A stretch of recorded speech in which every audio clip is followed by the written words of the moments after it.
As the pinnacle of mixed martial arts, fighting in the UFC is a goal held by many young MMA fighters who dream of competing on the grandest stage that the sport has to offer. But how hard is it to actually reach the UFC? For some fighters, the road to the UFC is a long and winding one that sees them compete in grueling fights for lower level promotions and winning titles before eventually accumulating enough wins that the UFC takes notice. But for others, the road to fighting under the UFC banner and being able to technically call yourself a former UFC fighter is laughably low. In a previous video, I covered the story of the UFC's most infamous fraud, Askar Majarov, who managed to lie his way into a UFC contract thanks to deception and fraud that padded his fake record enough to earn his UFC shot. But Majarov's road to the UFC was a years-long scheme of lying and deceit that saw him traveling the world fighting and manipulating the results of more than 10 of his fights. If Majarov had put the same effort into training as he did lying, perhaps he could have made it to the UFC on merit. But today's story covers a fraudulent fighter who put in far less effort into his lying and fakery, yet still fought on a card run by the UFC with the chance to earn himself a contract with the world's best promotion, despite his career history consisting of staged fights, absolutely shameless stat padding, and potentially even a rigged fight. This video tells the story of Sumit Kumar, the Indian fake record fraud who lied his way into fighting on a UFC card, exposing just how low the bar to fight for the UFC can get as the promotion continues to expand globally. Let's get into the video.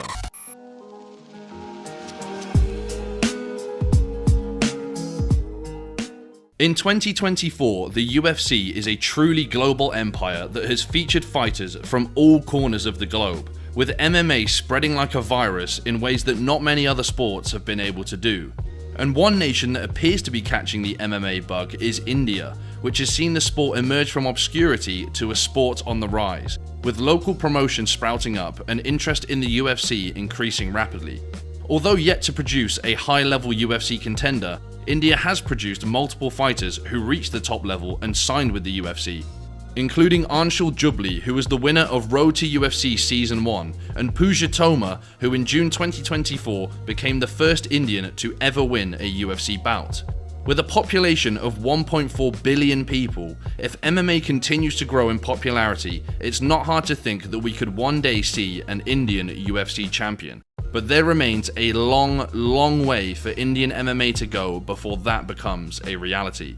In fact, both Jubli and Pooja Toma train for their fights outside of India, instead living in Bali, likely due to the lack of high-level training available in a nation that is very much an emerging MMA market. And it is in undeveloped markets like this that we see some of the worst types of MMA fighters emerge. The people with no intention of earning their way to the top, instead being set on finding shortcuts and lies that can propel them to heights beyond what their fighting skill actually merits. For Askar Majarov, the obscure Ukrainian regional scene provided perfect cover for fake fights, but he also ventured out to Asia to fight in low-level bouts that Western record keepers struggle to keep track of, the perfect opportunity to create fiction. But for fighters born in the world's most populated country, there isn't any need to venture outside of India's borders if you're looking to exploit the lack of attention and oversight that the Indian MMA scene currently has, with the aim of building yourself a fight record based on deceit and extreme cherry picking. Issues that have cropped up in the Indian MMA scene include fighters using fake identities to lose on purpose without getting a loss on their actual record, and sparring matches that were passed off as legitimate professional fights. But the biggest issue by far is, unsurprisingly, extreme cherry picking, with fighters padding their record against completely inexperienced opponents who have no chance of winning, hoping that their flashy record will convince an established promotion to throw them a contract. As Indian MMA continues to grow, these issues will become less common, with promotions like Matrix Fight Night leading the charge to bring proper matchmaking to India on a consistent basis. But the issue of can crushing remains, with fighters hoping to trick their way into a contract. These schemes seem incredibly short-sighted, as inevitably, whenever the can crusher takes their first real fight, they almost always end up losing, and the sums of money, even at major promotions when you're at the very bottom of the card, are tiny. Take Indian fighter Rana Singh for example. He currently touts a shiny looking 11-2 record and has fought for one championship and competed as part of the UFC series Road to UFC, which is the equivalent of the Dana White Contender Series but for Asia. At 11-2 and having fought for major promotions, it would seem like he is a legitimately good fighter, but taking a deeper look at his record reveals that 8 of his 11 wins came against opponents making their MMA debut, with most of these losing fighters never fighting again, likely just drafted in to lose and help pad Rana Singh's record.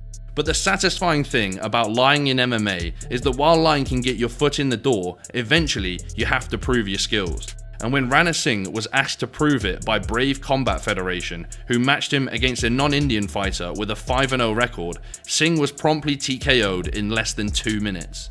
His next fight after this embarrassment was another sham fight against a debutant, before the UFC inexplicably gave him a shot on Road to UFC. Again, when faced with legitimate competition, he was beaten in the first round, having stolen a spot on the show from a deserving fighter who didn't go down the stat padding route. But this video isn't about the story of Rana Singh. Instead, we'll be covering a fighter who delved deeper into the dark arts of MMA fakery and went beyond just can crushing to con his way to his UFC shot, even though he had the means, connections, and perhaps even the talent to go the legitimate route for a career. This is the story of Sumit Kumar, Indian MMA's fake record fraud.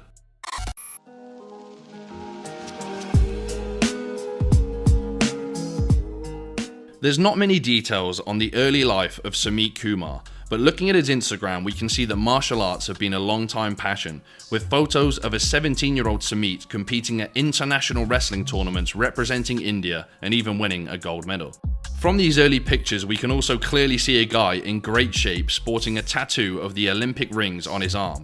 Sumit has never competed in the Olympics, so the tattoo seems a bit strange to me, as I thought you'd get the Olympic rings tattooed after competing at the games, but I'm assuming it was supposed to inspire him to qualify to wrestle at the Olympics. But that Olympic dream never ended up happening, despite Sumit spending extensive time in the USA to train and improve his game, even receiving coaching from former Olympic gold medalists like Kevin Jackson, with Sumit turning up outside the US Olympic training gym and begging Jackson for a chance.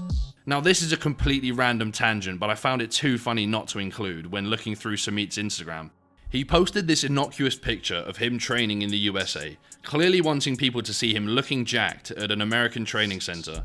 And so to boost the likes, he decided to add a few hashtags, as you do. But his hashtag game is extremely suspect, with Sumit opting for hashtags like #GayAmerican, #transgender, and #genderreveal, alongside #IndianArmy.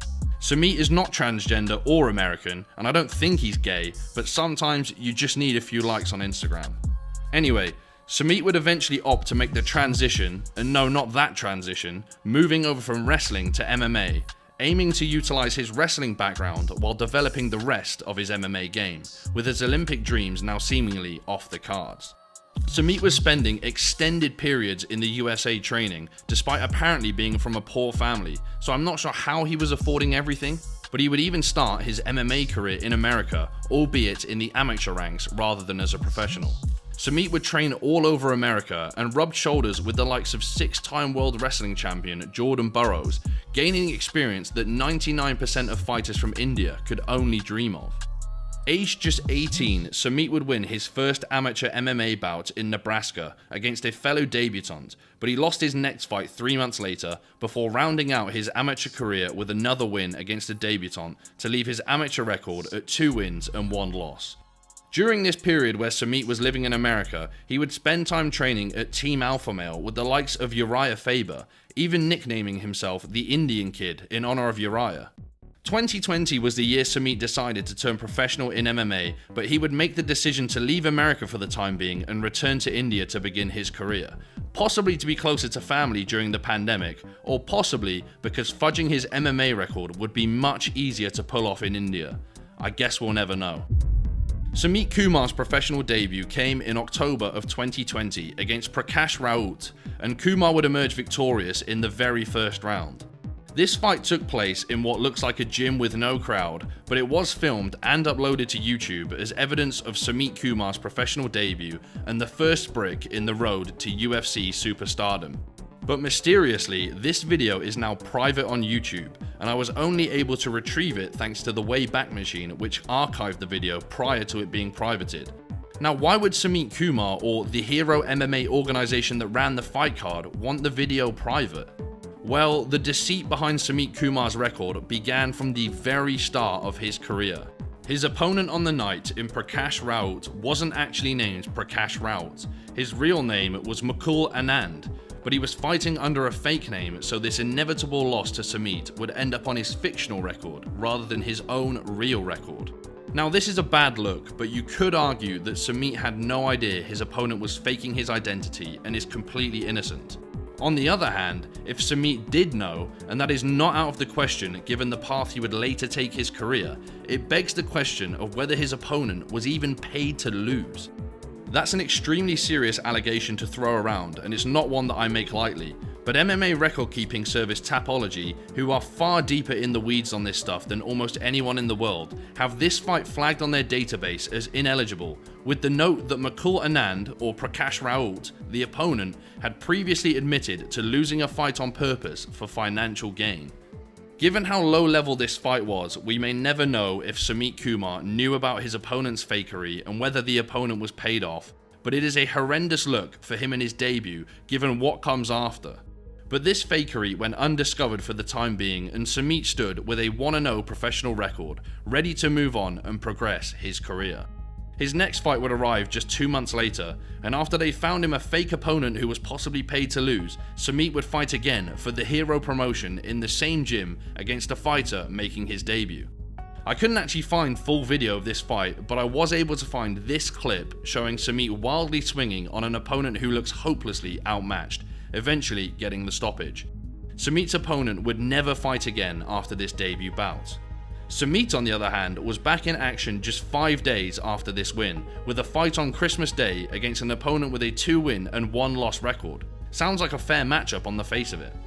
Sumit would secure the win in the second round of the fight via submission, but this fight has also been ruled ineligible to be counted on his record by Tapology, as the promotion it was held under, Yogya MMA Empire, has been found to try and classify sparring bouts that do not feature hard contact as fully professional fights.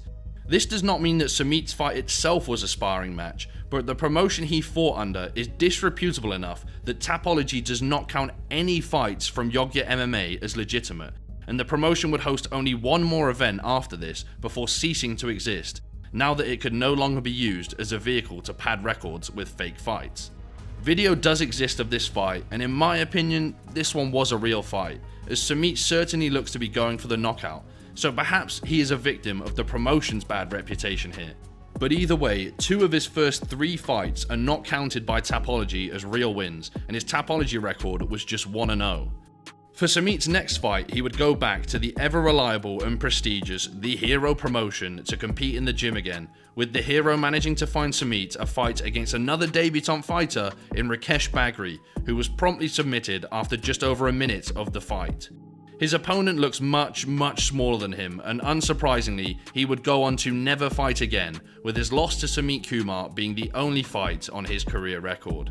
There's no way to sugarcoat it, this was bottom of the barrel competition, and it's even worse when you realise that Sumit was training at Team Alpha Male and across America, and was flying all the way back to India just to beat up undersized debutants. But Sumit, now 4-0, at least in his mind anyway, had his sights set on the UFC after this fight, stating that Dana White had followed him on Instagram and he expected to join the UFC soon. And I hope I will be soon next good ring like UFC. You can check my Instagram. Dana White uncle, you know UFC owner, he's followed me. I'm first Indian, so he followed me. So definitely I will go in UFC. Thank you. But the UFC call didn't come, and instead, he continued to fight in India for the time being, taking 2 fights on the same night with a new promotion. With his record now standing at 4-0, Sumit decided to test himself in these next 2 bouts, and they both came against opponents with records of, and I'll let you guess, yep, 0 wins and 0 defeats. Another 2 debutants who would both get beaten easily and then conveniently never fight again, with one of the fights in particular ending with a very dodgy looking knockout in my amateur opinion. However, unfortunately for Sumit, these attempted cherry picks against clearly outmatched fighters fell flat on their face, as the promoter for both fights, the Telangana Association of MMA, is yet another promotion flagged by Tapology as promoting sparring matches as real fights and refusing to provide proper information when queried by record keepers. One of these fights doesn't even appear on Tapology as ineligible for some reason, it's just not there. Suspiciously, this organization held just 3 fight cards before the promotion folded and stopped hosting events now that they wouldn't count on fighters' records. Very convenient. Sumit's wafer-thin record was now 4 fights ruled ineligible to just 2 legitimate wins, both wins coming against fighters with a combined 0 career fights between them. But any doubters claiming that Sumit would only fight debutants were proven wrong in spectacular fashion in his next fight, as Sumit would take a step up and fight a guy with a record of 0 wins and 1 loss. This fight was also his first pro fight outside of India, as he would travel to Thailand to fight Takanrati in Bangkok, perhaps eager to avoid the disrepute the previous promotions he had fought under brought him. Unsurprisingly, Sumit would win this fight, and again in the first round with a TKO, but in the fight footage we can clearly see an opponent with absolutely no idea what he is doing on the ground, helplessly trying to survive as long as possible after he got taken down just 10 seconds into the fight, with the fight being stopped after just 45 seconds. There is no other way to put it. For a guy claiming a record of 6-0 coming into this fight, this is just embarrassing, especially considering he was training in America with Team Alpha Male and undoubtedly had the connections to find better opponents than this. But it was clear at this point that Sumit Kumar was hell-bent on padding his record as high as he could to try and trick a major promotion into giving him a shot or a contract that he had absolutely not earned. At least this win occurred in a promotion that has not been flagged by Tapology as promoting fake fights, and this would count for his record, putting him at 3-0 on Tapology and 7-0 in his head. For the record, his opponent for this fight, Suwatana Takanrati, whose record fell to 0-2 after losing to Sumit, would fight one more time in his career, unsurprisingly losing and falling to 0-3. After taking the massive step up of fighting someone with a fight on their record in an actual promotion that wasn't accused of running fake fights, it would be interesting to see where Sumit Kumar would opt to go next. Would we finally see him fight someone in a legit promotion who'd perhaps won a fight before? Surely, if he was dreaming of the UFC, as we know he was from his calls for Dana to sign him, perhaps at 7-0 it was now time for him to prove himself and make his case for the UFC. Well, Sumit Kumar was back in action just 2 months after the Thailand fight, returning to his home country of India, and I'm sure you can see where this is going. His opponent was yet another debutant fighter in Arjun Kumar, who I assume is no relation to Sumit, but honestly with this guy, who even knows at this point? I'll spare you the entire fight because we know exactly where it's going, but at one point Sumit lands a nasty looking kick on his grounded opponent and he would get himself a point taken off.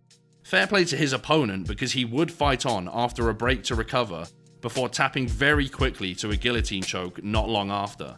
Surprisingly, Sumit's debutant opponent on this night in Arjun Kumar continued his career after this defeat, eventually building a record of 12 wins and 3 losses, and he now fights in 1 championship. No, I'm kidding, he would never fight again and his career record remains 1 fight and 1 defeat. The decision by Sumit Kumar to keep fighting absolute cans with no real fighting experience was baffling, considering the work the UFC was doing to open the door to prospects across Asia and give them a real shot at earning themselves a UFC contract. Realizing the potential of the region, the UFC had launched what was effectively an Asian version of Dana White's Contender Series in the form of Road to UFC, which debuted in June 2022, in between Sumit's latest fight and his previous fight in Thailand. Road to UFC Season 1 featured fighters from across Asia, including Thailand, South Korea, China, and yes, India. In fact, in Season 1, Anshul Jubli of India managed to fight his way through the lightweight bracket, winning the final via TKO and earning himself a UFC contract. With opportunities like this out there, and given the UFC connection Sumit Kumar had through his training across America, why on earth was he still opting to fight complete nobodies rather than test himself and put himself at the front of the line for the next series of Road to UFC? Anshul Jubli, who was now a UFC fighter, had fought his entire career in India at Matrix Fight Night, and in his MMA debut, he opted to fight someone with a 4-0 record, betting on himself from the very beginning of his career. Whereas Sumit Kumar was 8-0 in his head, yet those 8 opponents did not have 4 career wins combined, and that's not even getting into the fact that half of these fights are deemed ineligible by Tapology. The bar to get onto road to UFC is not impossibly high. In fact, one good win would surely have put Sumit Kumar onto the show, especially as he had a significant social media following. So why was he so content on not challenging himself and padding his record all the way to 8-0? Well, the reason he didn't push himself is because there was no need to. Unbelievably, despite the fact Sumit Kumar had only ever fought one fighter with a win on his record, he was named as one of the prospects selected for Season 2 of Road to UFC. I don't even know how this is possible, to be honest, as with even 5 minutes of research, the UFC could have pulled his Tapology page or even his Sherdog page and learned that the level of competition he had faced to this point was a complete joke, and he was in no way ready or deserving of a shot to win a UFC contract. Asia has a population of over 4 billion people, and there is no way that you will convince me there wasn't another flyweight out there way more deserving of this opportunity who had it stolen by a guy who deliberately chose the easiest possible path.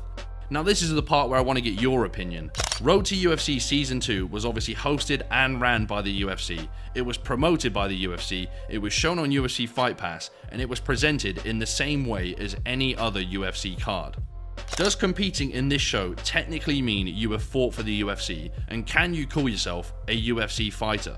The prize for winning the tournament is a contract with the UFC, so it's debatable if competing on the show counts as being a UFC fighter. But if it does count, then Sumit Kumar had made it all the way to the top level of MMA by cherry-picking debutants and fighting in shady promotions across India, highlighting just how low the bar can be to fight for the UFC, even in the modern age where the sport has progressed an unimaginable amount. While Sumit Kumar had successfully conned his way into the UFC, or manipulated if you want to be kind, the news of his inclusion in the next Road to UFC season brought scrutiny onto him, and it wasn't long before people began to dig into the meat, or lack thereof, on his MMA record.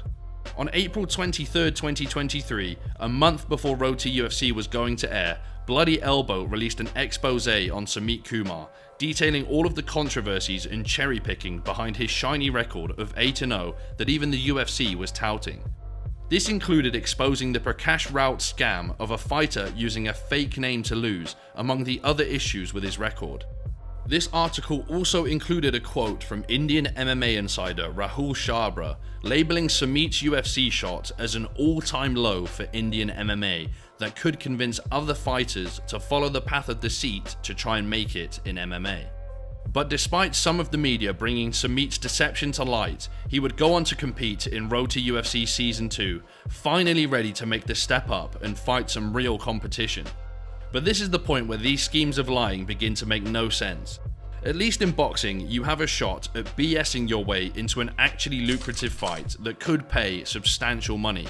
But in MMA, by the time you're asked to prove yourself against real competition, the pay on offer is laughably small, to the point you may as well have just spent those years working in McDonald's. Given the prize for winning Road to UFC was a UFC contract that almost certainly pays something like $12,000 to fight and $12,000 to win, we can assume fighting on the show itself pays even less.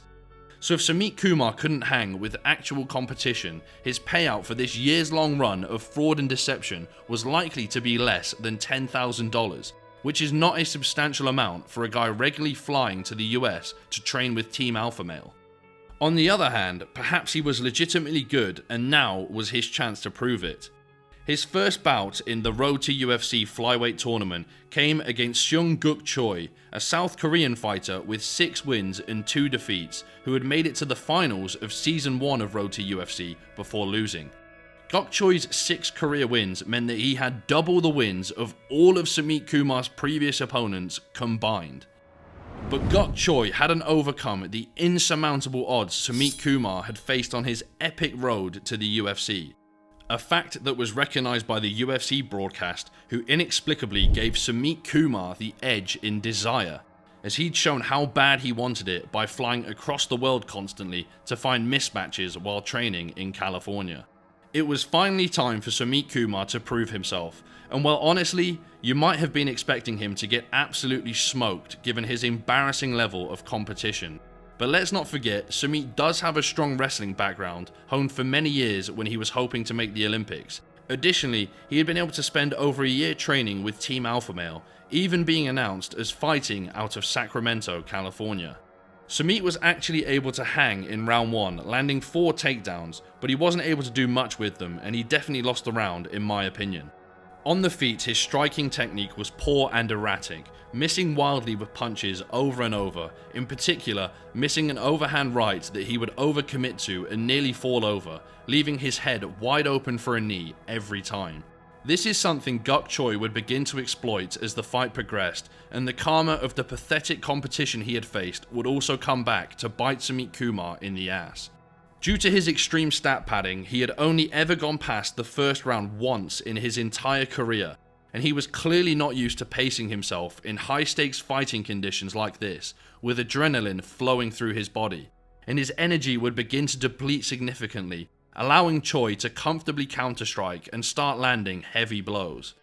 As the final horn sounded, the result wasn't in any doubt, with Guk Choi the unanimous winner, although the judges had actually given Sumit Kumar a round surprisingly, probably the first round where he landed 4 takedowns and had almost a minute of control time. After a years-long road to get his shot at a UFC contract, Sumit fell at the first proper hurdle. But he had not really embarrassed himself, and he did flash amazing levels of athleticism, which just makes it all the weirder that this was the route he had chosen for his career.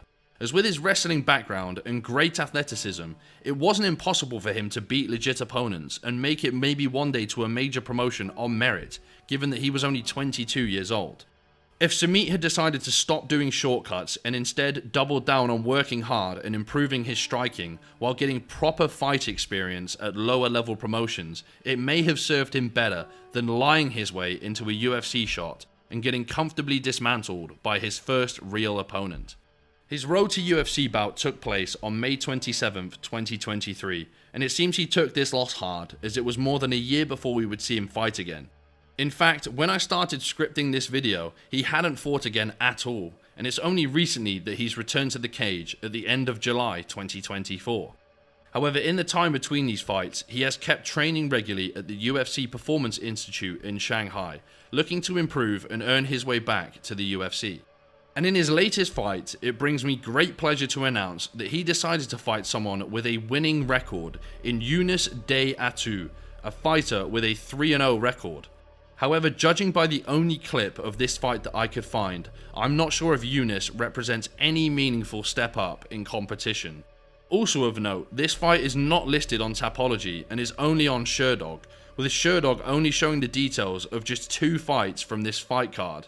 And video of the fight is hard to come by, so stay tuned. There could be more drama to come on the record keeping front for Sumit Kumar, but for now, I'll give him the benefit of the doubt and hope that he has finally turned his back on his can-crushing days. Maybe in the years to come, Sumit Kumar will develop his talents fully and earn his way to the UFC.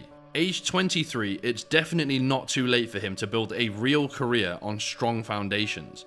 But considering the grift he pulled to earn his road to UFC shot, he has to join Askar Majarov in the rogues gallery of fake record MMA frauds. The end. Thank you so much for watching. Please drop a like and subscribe if you enjoyed the video, and check out my last video on the downfall of Darren Till. If you enjoy football or American football, then check out my other channels linked in the description below for more videos just like this one. See you in the next video. Peace.